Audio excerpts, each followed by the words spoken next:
right, everybody, welcome back to Live Now from Fox, and we have a treat here for you because coming to Animal Planet starting tomorrow is going to be debuting a six-part series called Vantara Sanctuary Stories. And I mean, just look at some of the images that you can see here from this worldwide sanctuary, and it is truly amazing to see what is taking place there in India with over 1 million animals to see.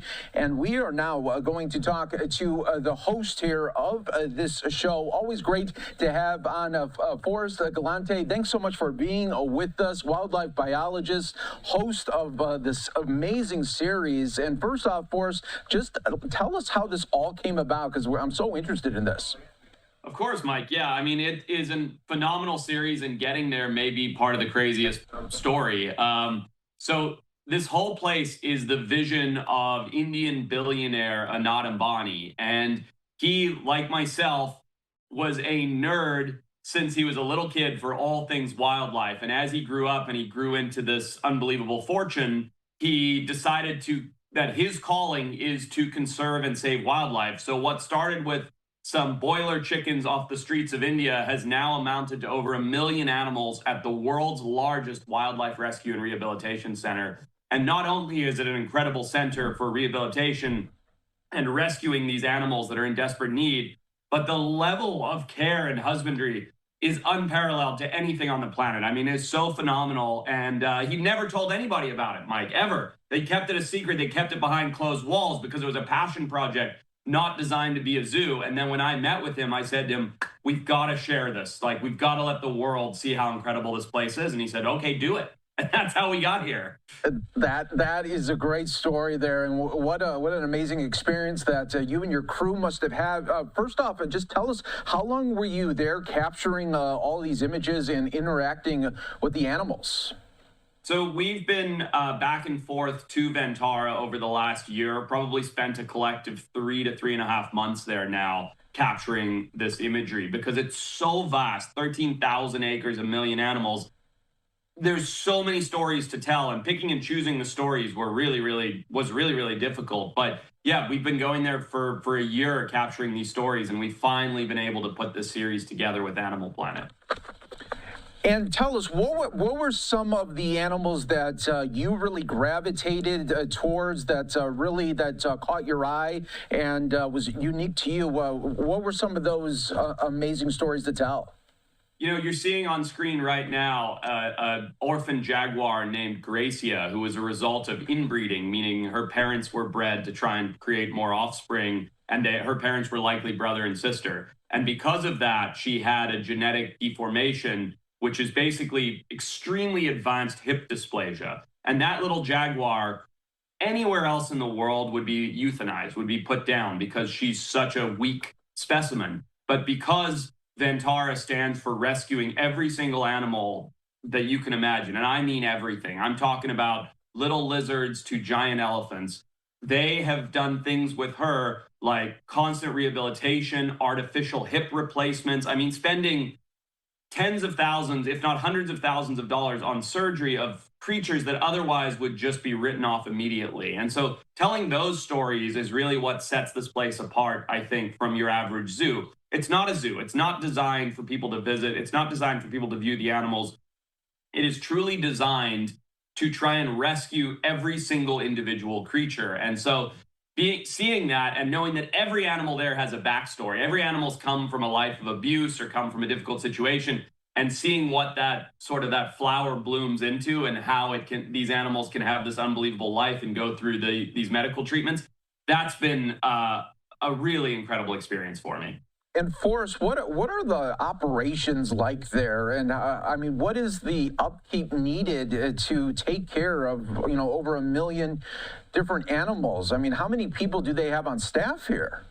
It's unfathomable. I mean, not just the size of it, but there's 25,000 plus employees. And this is a not-for-profit facility. There is not open to the public. There is no ROI on this at all. This is just a passion project with, again, 25,000 employees working around the clock to caretake for rescued animals. And so it is the scale of it is unlike anything I could ever describe, Mike. And I'm hoping the series sheds a little bit of light on that. But I mean, it makes things like the San Diego Zoo or the Singapore Zoo look like these tiny little operations. And they're, as you or I would know, the most remarkable zoos in the world. And yet you go to Vantara and it's just on an entirely different level. Yeah, I mean, it seems like it's just totally just on that different level aspect, just by seeing just little glimpses here and there. But for you to be there and to interact with the animals had to be just breathtaking and really priceless in all so many different ways. What really, tell us a little bit about this six-part series. How's it laid out? What will viewers be able to see each week? Yeah, so we really tried over the 6 episodes to let the viewer understand the scale and scope and mission of Ventara. So, unlike other, zoo style shows or these style shows, it's really not just about the animals in the show. It's about the caretakers, the keepers, the biologists, the vet staff, the surgeries, the operations, the day to day, the security teams fighting crazy weather because they rescue everything. They have penguins in the middle of one of the hottest parts of India in the world because these penguins were seized illegally from the Middle East. And so throughout the 6 episodes, we try and focus each episode thematically on this episode is about the people of Ventara. This episode is about how these animals got here. This episode is about the outlook for these animals. This episode is about the future conservation of the species, and intertwine all of this with beautiful visuals, peaks and valleys of emotional stories and storytelling. I mean, there are parts of the show that'll make you cry. There are parts of the show that'll make you laugh. Anybody who loves animals are going to fall in love with this thing.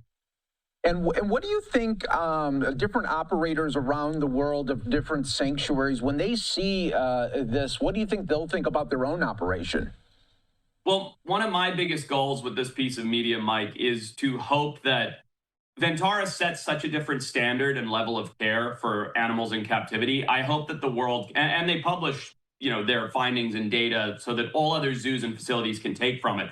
So I hope that this is the first step of what may be a very long road to modernizing and updating standards and practices and care methods for these animals. Because what I've seen about Ventara that sets it so far apart is they don't just keep the animals alive, they service the animals to make their lives as fruitful as possible. And that's a very sort of different model to traditional zookeeping. And I'm not trying to throw traditional zoos under the bus. I love zoos. I really do. I'm pro zoo because of all the good conservation work they do.